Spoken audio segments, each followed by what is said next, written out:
passé. Je suis un fugitif de la justice ici, car ici en Haïti, il n'y a aucune garantie de rien. Ici, la police est toute foutue. Tout est foutu ici, il n'y a rien. C'est un no man's land. Donc, j'ai été sauvé par ma couleur de peau. Je suis caché dans certains endroits toute la journée. Je dors à peine. Je suis très inquiet pour ma vie. Je veux que vous en parliez avec des personnes de confiance, avec mon général des forces militaires de l'armée, la police, le ministre de la Défense et le président. Je demande votre aide. J'ai besoin d'aller jusqu'au bout, de voir si je peux y arriver avec des garanties. Parler avec des garanties, pas sans garantie. Je n'ai pas l'intention de me rendre non plus. Si je dois sauter à la mer, je vais me jeter. Ils nous ont conduits de l'hôtel la nuit dans une autre maison d'un homme d'origine chilienne. Là, ils nous ont parlé d'une autre mission, d'aller capturer l'homme, que nous allions être là jusqu'à ce qu'il parte. Nous étions, puis 3 jours, le jeudi soir à l'aube, nous avons commencé à faire le travail. Nous sommes arrivés, ils ont organisé la première équipe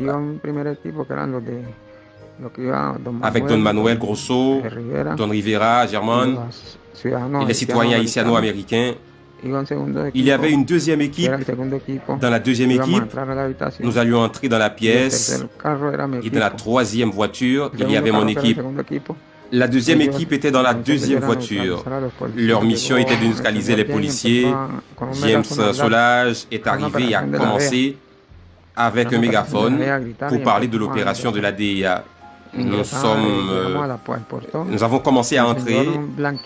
Blanquisette est arrivé à la porte. Le sergent Edwin Blanquitette, il a grimpé une échelle à travers le portail, mais la porte avait été laissée ouverte parce qu'il y avait des gens de la sécurité du président qui étaient désorganisés. Ils étaient désorganisés là. Eh bien, il y avait des rafales de mitrailleuses. À l'intérieur, nous avons fait quelques coups de feu aussi.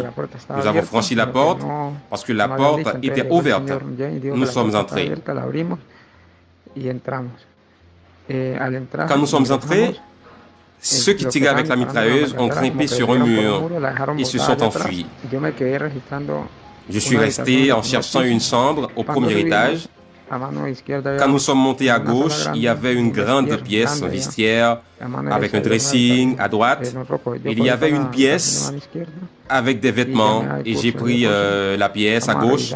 J'ai appelé le groupe et j'ai dit, bien sûr, on va vérifier. Comme l'homme n'était pas là. Alors, nous sommes allés vérifier une autre pièce. Il n'y avait rien là-bas. Il y avait une salle de bain. Il n'y avait rien là-bas. Nous sommes revenus dans l'autre pièce. Le président était dans l'autre pièce principale. Le commando Yepes était là, mon premier Romero, le commando Pipe et d'autres commandos de l'autre équipe, de la deuxième équipe. On a dit, où est l'homme? Il est là, allongé là avec la dame. Il y avait l'homme, ils ont dit qu'ils étaient morts. Et ils étaient morts. Alors, ils ont commencé à chercher. Il leur avait dit de chercher et du matériel électronique. Ils ont commencé à aller chercher. Là, nous avons entendu l'ordre qu'ils devaient partir, que tout avait mal tourné. Nous sommes arrivés et avons pris ce que nous pouvions et sommes partis. Quand nous sommes sortis, il y avait James, désespéré, que tout avait mal tourné, que Dimitri il a dit, Don Manuel et Don Mike, Don Rivera, que Dimitri... Je ne sais pas ce qu'il avait avec Dimitri. Puis l'homme est venu là-bas. Je lui ai dit que l'homme est mort. Nous avons commencé à sortir dans 2 voitures. Ceux qui étaient devant ont neutralisé des policiers qui se trouvaient sur une colline. Nous avons porté leur arme. Puis nous sommes partis sans les attacher.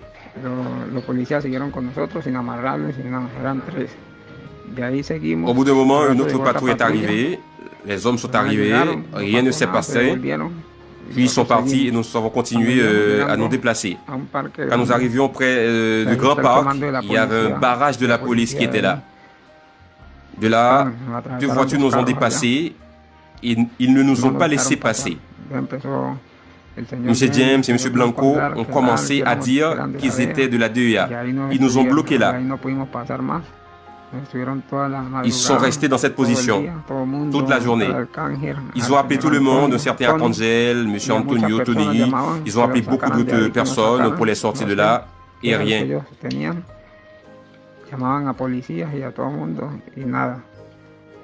Vers les 5 heures de l'après-midi, 4 à 5 heures de l'après-midi, le chef de la police a annoncé une opération contre nous.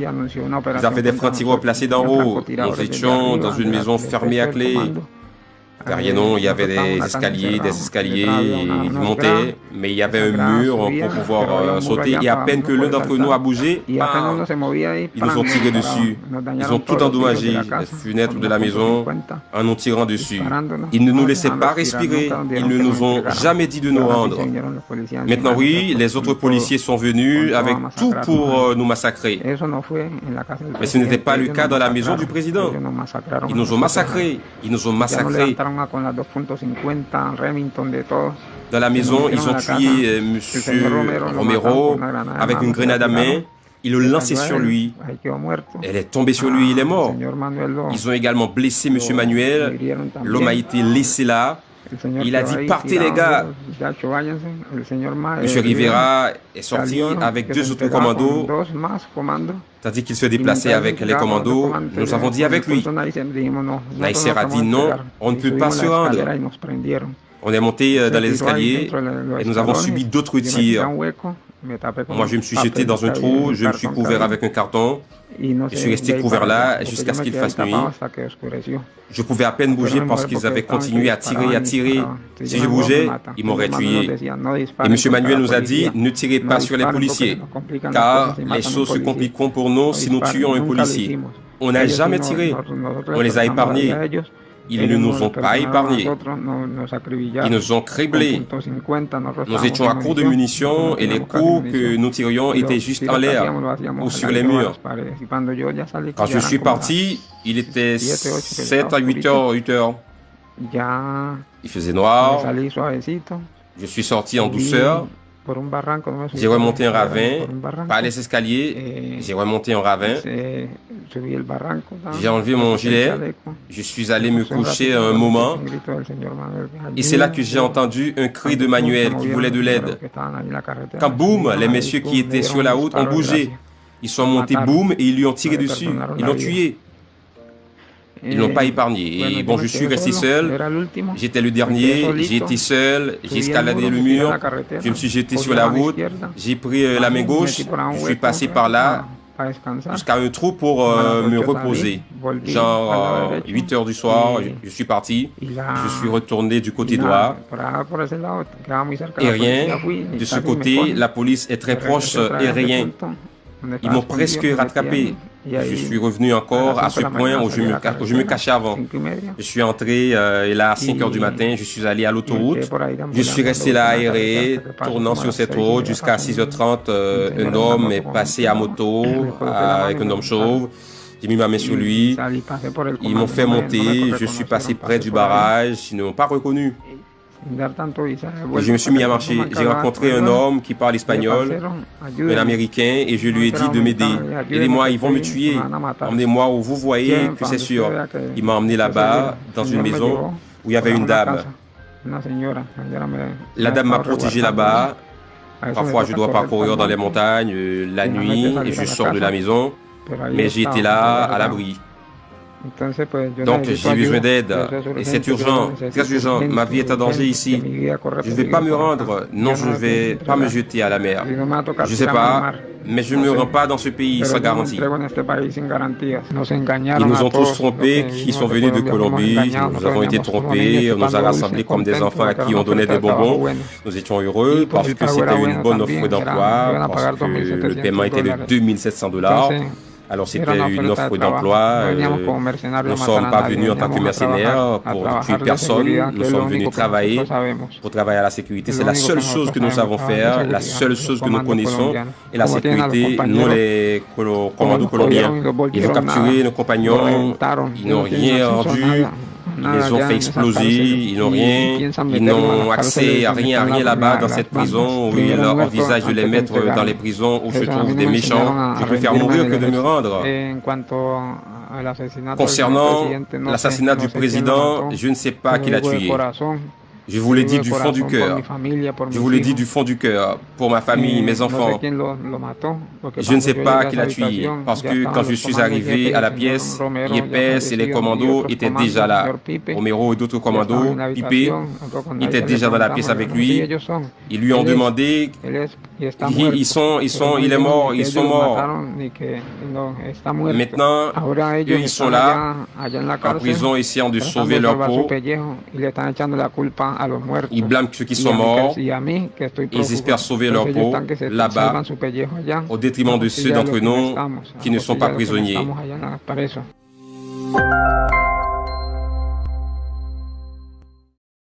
Je veux dire la vérité.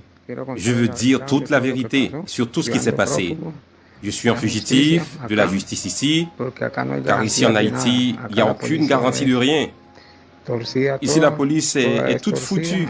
Tout est foutu ici, il n'y a rien. C'est un no man's land. Donc, j'ai été sauvé par ma couleur de peau. Je suis caché dans certains endroits toute la journée. Je dors à peine. Je suis très inquiet pour ma vie. Je veux que vous en parliez avec des personnes de confiance, avec mon général des forces militaires de l'armée, la police, le ministre de la Défense et le président. Je demande votre aide. J'ai besoin d'aller jusqu'au bout, de voir si je peux y arriver avec des garanties. Parler avec des garanties, pas sans garantie. Je n'ai pas l'intention de me rendre non plus. Si je dois sauter à la mer, je vais me jeter. Ils nous ont conduits de l'hôtel la nuit dans une autre maison d'un homme d'origine chilienne. Là, ils nous ont parlé d'une autre mission, d'aller capturer l'homme, que nous allions être là jusqu'à ce qu'il parte. Nous étions, puis 3 jours, le jeudi soir à l'aube, nous avons commencé à faire le travail. Nous sommes arrivés, ils ont organisé la première équipe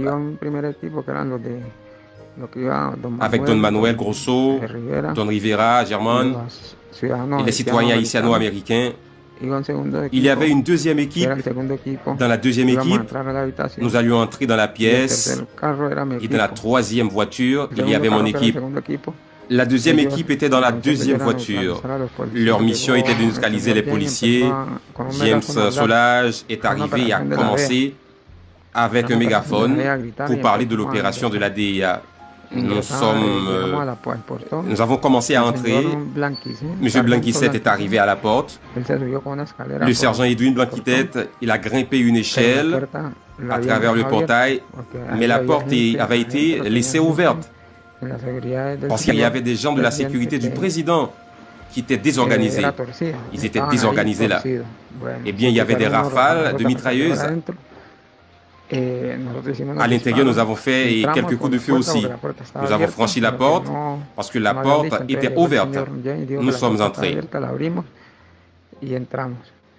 Quand nous sommes entrés, ceux qui tiraient avec la mitrailleuse ont grimpé sur un mur et se sont enfuis. Je suis resté en cherchant une chambre au premier étage. Quand nous sommes montés à gauche, il y avait une grande pièce, un vestiaire, avec un dressing à droite. Il y avait une pièce avec des vêtements et j'ai pris la pièce à gauche. J'ai appelé le groupe et j'ai dit, bien sûr, on va vérifier. Comme l'homme n'était pas là. Alors, nous sommes allés vérifier une autre pièce. Il n'y avait rien là-bas. Il y avait une salle de bain. Il n'y avait rien là-bas. Nous sommes revenus dans l'autre pièce. Le président était dans l'autre pièce principale. Le commando Yepes était là, mon premier Romero, le commando Pipe et d'autres commandos de l'autre équipe, de la deuxième équipe. On a dit, où est l'homme? Il est là, allongé là avec la dame. Il y avait l'homme, ils ont dit qu'ils étaient morts. Et ils étaient morts. Alors, ils ont commencé à chercher. Il leur avait dit de chercher et du matériel électronique. Ils ont commencé à les chercher. Là, nous avons entendu l'ordre qu'ils devaient partir, que tout avait mal tourné. Nous sommes arrivés et avons pris ce que nous pouvions et sommes partis. Quand nous sommes sortis, il y avait James, désespéré, que tout avait mal tourné et que Dimitri il a dit, Don Manuel et Don Mike, Don Rivera, que Dimitri, je ne sais pas ce qu'il avait avec Dimitri. Puis l'homme est venu là-bas. Je lui ai dit que l'homme est mort. Nous avons commencé à sortir dans 2 voitures. Ceux qui étaient devant ont neutralisé des policiers qui se trouvaient sur une colline. Nous avons porté leur arme, puis nous sommes partis sans les attacher.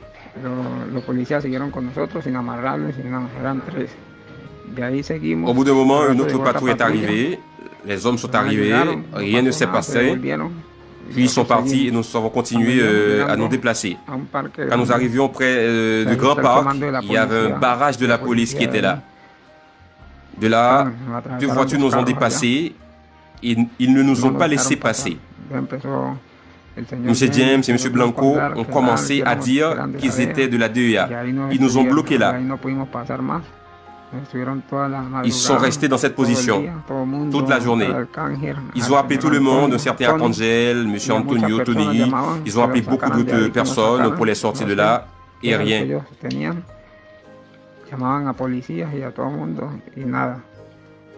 Vers les 5 heures de l'après-midi, 4 à 5 heures de l'après-midi, le chef de la police a annoncé une opération contre nous.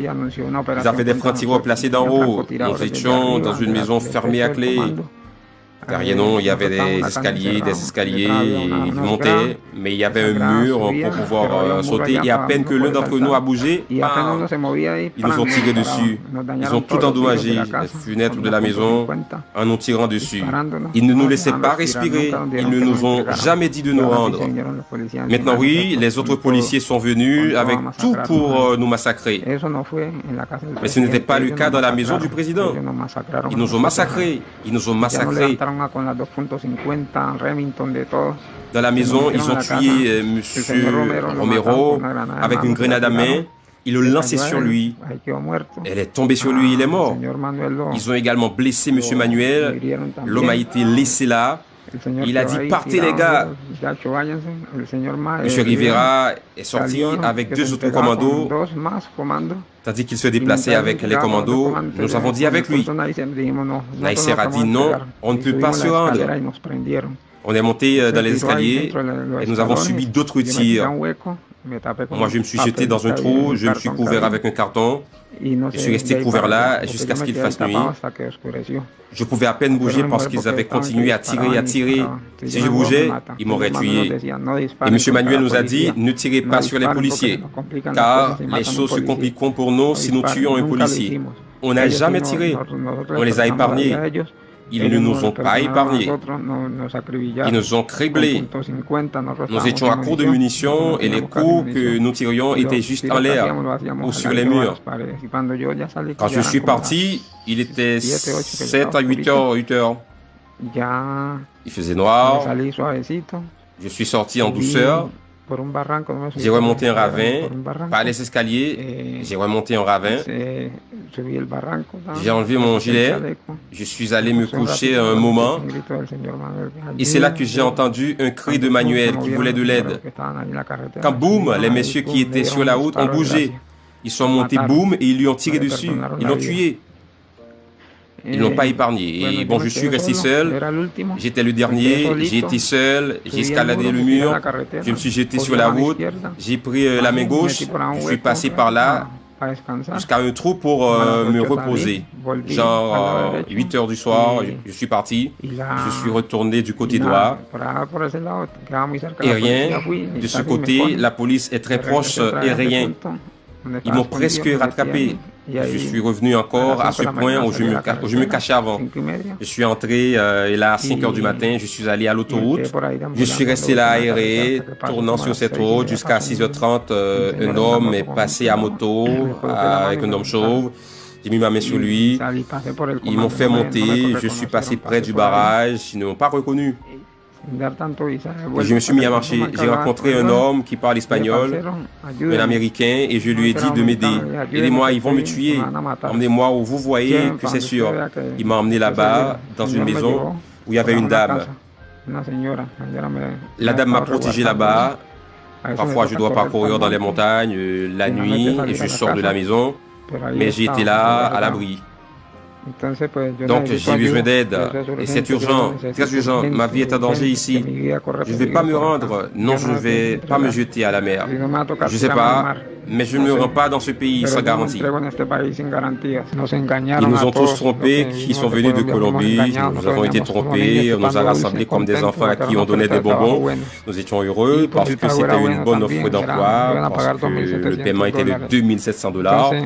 Alors c'était une offre d'emploi. Nous ne sommes pas venus en tant que mercenaires pour tuer personne. Nous sommes venus travailler pour travailler à la sécurité. C'est la seule chose que nous savons faire, la seule chose que nous connaissons.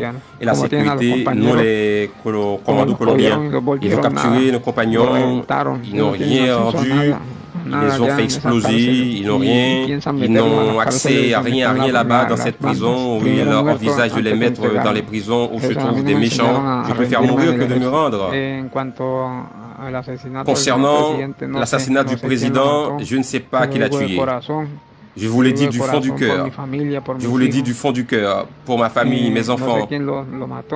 Je ne sais pas qui l'a tué, parce que quand je suis arrivé à la pièce, Yepes et les commandos étaient déjà là. Romero et d'autres commandos, Pipe, étaient déjà dans la pièce avec lui. Ils lui ont demandé, il est mort, ils sont morts.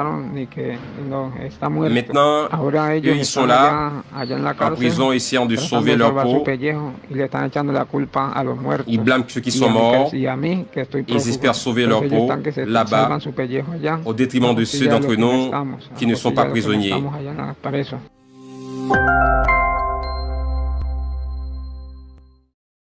Je veux dire la vérité. Je veux dire toute la vérité sur tout ce qui s'est passé. Je suis un fugitif de la justice ici, car ici en Haïti, il n'y a aucune garantie de rien. Ici, la police est toute foutue. Tout est foutu ici, il n'y a rien.